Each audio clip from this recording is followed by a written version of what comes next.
Hey, what's up, family? Have you ever had God promise you something and it didn't happen right away? And when it didn't happen right away, you started questioning yourself, like, did I really even hear that? Or did God really even tell me that? Or what about when it doesn't happen right away and you start questioning God? Like, can God even do that? You know, sometimes God's got something going on and it's not happening right away for a reason. Even though He promised to you, He wants you to see it later on. He wants you to experience stuff first. Like, look at David, the story of David in the Bible. David was anointed king when he was just a little boy. He was just a little boy. And even though he was anointed king, somebody else was king. Saul was king. And Saul was after David's life for a long time.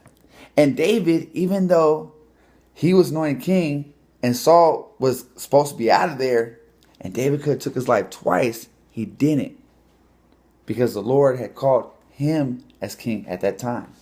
And he said, the Lord will push him out and put me in. He didn't want to exalt himself. He wanted the Lord to exalt him at the Lord's time. And I'm sure all through that time, when Saul was trying to kill him, he was probably questioning his head like, God, did you really tell me this?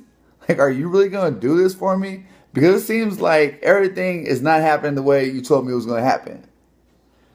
But God, being God, says in Psalms 46, verse 10, be still and know that I am God.